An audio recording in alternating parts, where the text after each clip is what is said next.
Hello and welcome to My Own Worst Enemy. It's time to continue Mr. Madison's War, the Incredible War of 1812. But before we start playing, there's something I want to correct and point out that I think I misunderstood with the pre-war phase. Now, I don't think this is entirely my fault. I think, well, probably most of it is, but I think the rules could have been a little bit better in explaining the pre-war phase versus regular turns. And so what I'm going to get into here is, I think I did everything okay up until the point of where I actually drew up the hand to 7 cards. Now the first part of this is me not really, I think, understanding the fact that this pre-war phase isn't really, I viewed it, in reading through the rule book, I came to think of the pre-war phase as its own separate thing. It's not even a turn, and that's kind of true, but it's also kind of not true. And if I'm understanding the rules correctly now after going back and looking at them again, so the first turn is the spring-summer of 1812. I think that's misleading though. I think this pre-war phase that you're going through is actually part of this spring-summer turn. And what I mean by that is you have your cards that you're playing one at a time, yes, but you're pulling from that 14 card deck that you created. And where I think the rule book fails a little bit is that it really, that hand that you're building in that pre-war phase is the hand you will be using in the spring of 1812. And so some of the concepts I think that could have been pointed out a little more clearly, if I'm understanding, and I'm not saying that even now I've got it 100% correct, I don't know. If you read the rules as you're playing along, it tells you that you're allowed to hold 2 cards in your hand for the next turn. So, but with the pre-war phase, what it says is, I think what it's saying is, as you draw these cards, it says you can hold them in your hand, and the rules stress you can only hold 2, but I don't think that applies in the pre-war phase. I think what happens is you pull a card in the pre-war phase. If you want to play it to move your units around, shuffle them on the board, you can do so. But I think what it's saying is, if you don't want to play that card, you can put it in the hand that you're building for the 1812, the early 1812 turn.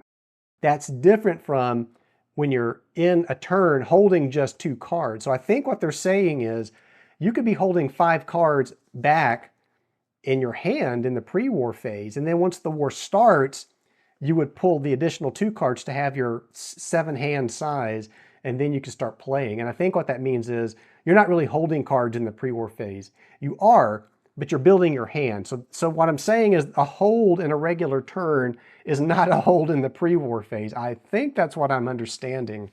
Again, it's not very clear in the rule book, at least not to me. So what that means for this though, this game, and I was playing it that way, and so I held 2 cards back for the Americans. The British held 1 card. Now I thought that this was the maximum amount of cards that the Americans could hold in the pre-war phase, so I stopped holding cards. And I think that's not true. I think I could have kept holding back cards if I had wanted to.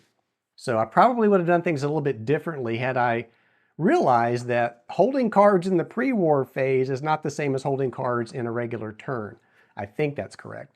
So if it is, let me know down below. If not, let me know down below. But what I'm going to do is, so now that I understand that, and the mistake that I did make though was, when we drew the Declaration of War card, the British drew this card, each side had played 3 cards at that point already, and the Americans had 2 in their hand, the British had 1. So basically the Americans had 5 cards that they had played or held. So they had these 3 cards they discarded, these 2 they held, so they really should have only drawn 2 more cards, if I'm understanding this correctly. So I didn't do that. I built up to what they had on the board, which wasn't really right. The British also had played 3 cards. They had 1 in their hand, so that's 4, plus they had the Declaration card, which counts, so that's 5. So really each side should have only drawn 2 more cards from the 1812 pile. So I'm going to pull these cards back just to give them the 2 additional cards that they should have drawn. They should not have drawn all these cards. So they would have drawn 2, the British would have drawn 2, and the Americans would have drawn 2. And so with these 2, so that's 2, 3, 4, 5, 6, 7 in the discard. 2 they drew, so 1, 2, 3, 4 for the Declaration of War, then 5, 6, 7 for the discard. So I think that's where we begin the spring of 1812. And again, I think that's misleading. You're not beginning, the game isn't beginning with the spring of 1812. It's kind of that pre-war, what they call the pre-war phase isn't really a pre-war phase. It is and it isn't. It's kind of confusing. I think what it really means, and that, honestly, it should say on here, pre-war / spring summer 1812. Because I think what you're doing is you're playing your 1812 hand as part of that pre-war. So that when you do declare war, now you draw up to the remaining cards to give you that 7-hand card deck you would have had. And in this case now, the Americans have 2, 3, 4 in their hand. The British have 3 in their hand. Because remember, they played the Declaration of War card. And again, these cards that they held, so I held 2 for the Americans thinking that was their max. I held 1 for the British. These cards aren't really in a hold position. They're actually part of the hand. We're holding them in our hand. We were building our hand in the pre-war phase. So the Americans really have 4 cards in their hand. The British have 3. And that's how we're going to start the game. I think now I think I understand that. It's a little confusing to me. At least I think it was confusing in the rule book. When you read through the rules entirely and then you go back and try to play this thing, where it gets confusing is with the concept of holding cards and even turns. I think that even when you're looking at playing strategy cards in the rule book, it tells you about holding cards. And in the example, they say, let's see, instead of playing a card, a player can hold one deck card back by placing it face down in front of him. And in such a case, his play is completed and it is the other player's turn. And so again, we're using turn. It's not really the other player's turn, it's the other player's action. So there's some confusing wording in the rule book that I think can lead you to make the mistake I made in the pre-war phase.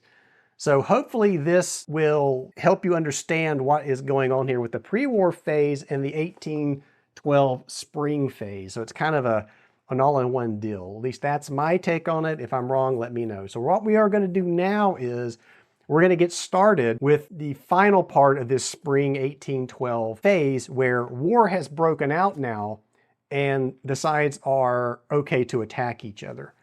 So that's where we are. Let's go ahead and begin. And we will begin with the US side first because the British drew the Declaration of War card. That means now the Americans will get to take their action. So the Americans, for the card they're going to play is going to be this for the event. Now it's a 3 ops card, so that's kind of a tough one to play, but this will give the Americans 2 victory points. So basically what this event is the Constitution versus the Guerriere, and it says it's the first naval victory against the mighty British Navy for the US side.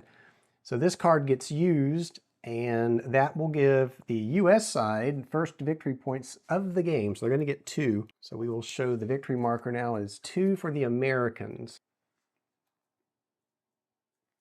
And now we go back to the British side. Let's see what they might want to do. So the British player is going to play Surprise at Fort Mackinac. So this is an event. Again, it's a 3 ops card, so it's a powerful one to burn for an event, but here the event is a good one. It says, can only be played as an event if the US has not reinforced the fort. So Fort Mackinac is up here, and we have not reinforced the fort.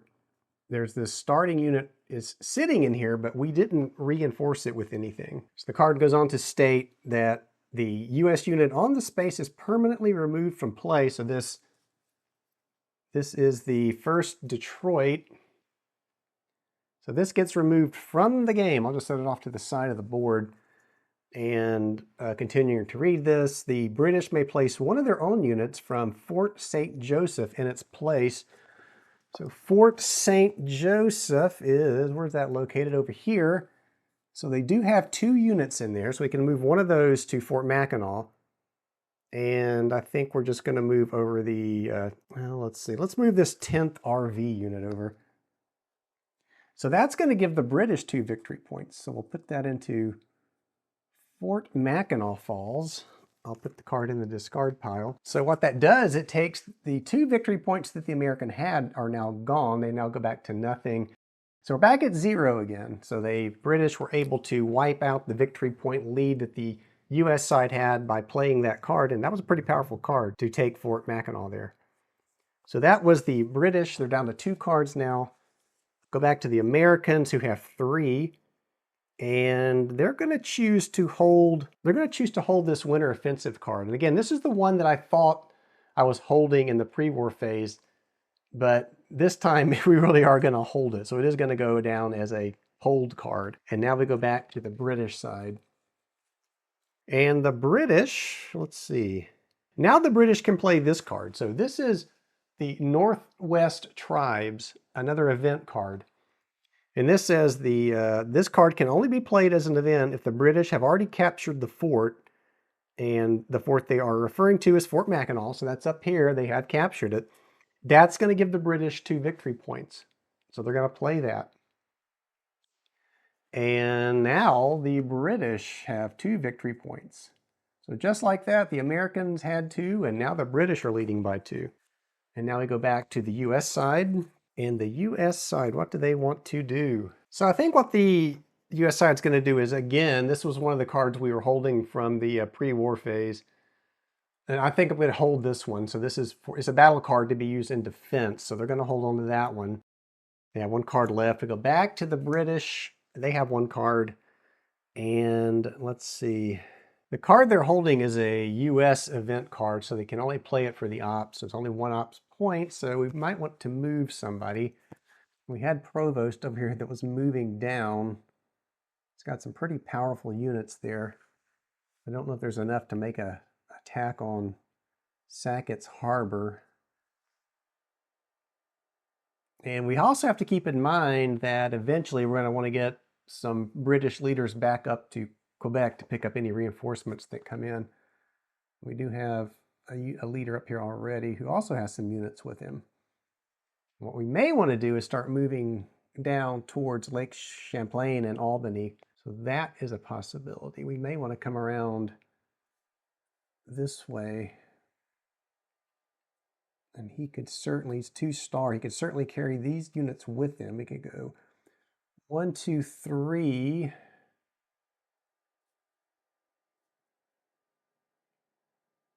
And then maybe swing around this way, or we could come around this way and maybe work our way down towards Albany. I think we're going to do that. We're going to play this for the ops value. We're going to activate, who is this in Montreal? Rottenburg has the 49th in the LC Militia. So it's 3 to cross the St. Lawrence. So it would be 1, 2, 3. There's a road there, so 4 to get him to, oh Lord, what does that say? Illinois? So I guess Illinois, but it's French. And we could probably continue along, but I'm going to stop him there. So we move from Montreal down to Illinois. So 1, 2, 3, 4. We still have movement points left, but we're going to stop there because I'm not quite sure how I'm going to want to proceed after that. So the British do have 1 card remaining in their hand. And now back to the, I think that was the British card. Back to the Americans. No, wait, they were holding that. This was the American card. So that was the last British card. And this is the American card, the last American card. And it's a minor operations card, which can be played by either side, but that's not going to do the Americans a lot of good here.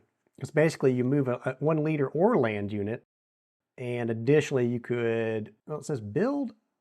1 naval unit can be built or repaired at a friendly naval base, or 1 naval unit can move but not carry any land units. So can we build a naval unit at this point? The rules state that building procedure in 1813 and 1814, naval units become available to both players, but they must be constructed. So I'm assuming that this is a useless card to play because we can't really build naval units yet. So we might as well just play it as just a regular old operation card, the 1-point operation. And there's not a whole lot the Americans can do right now. Got a couple of units over here. Sackett's Harbor, Rensselaer has a 4C. into 3B unit. We might, well, I was going to say we could attack Fort Erie, but there is a penalty there when you're attacking across a major invasion route, I believe. And then we also have Hull sitting over here, who's got a fairly sizable force, but I don't think we can attack Fort Malden over here because there's a much larger force sitting in there with Proctor. And then we still have Dearborn sitting down here in Albany. We could move some more forces forward. We may want to do that knowing that Rottensburg just moved in just north of Lake Champlain there. So maybe we activate Dearborn. And I don't think there's any danger of leaving Albany open right now. The British would have to come down through this side or this side to get to Albany. So I don't know if I want to move these units out. Maybe I'll leave one there just for the heck of it. Again, not really sure strategy-wise what the best moves are early in the game, or even late in the game, as you'll see. So let's go ahead and do that. I'm going to activate Dearborn, and he's going to move with the 20th. He's going to go 1, 2, 3, 4, 5, 6 to get all the way up to Plattsburgh up there. And that's the American card, so no more cards held by either side. And so looking at the sequence of play in the rule book, we have played all of the strategy cards. We do have the US side held back 2, so that's we just got to note that. That's okay. Now we go into the mutual fleet return phase, and there's no one in any of the lake control boxes yet, so we don't have to worry about that. Victory point check. The British do have 2 victory points. And then it says, now we move on to the next turn. So what I will do here, we will go ahead and advance the turn marker. So that's going to take us now to the summer-autumn of 1812. And I will stop it here because I want to get some feedback on the pre-war phase versus the spring-summer phase of 1812. I think I did it right. Just want to make sure that is what I did, and we will stop it here. So when we come back, we will again draw the hand back up for both sides and continue along. So if you like the video, please give it a thumbs up, subscribe to the channel if you have not, and I will see you back here next time. Thanks for watching.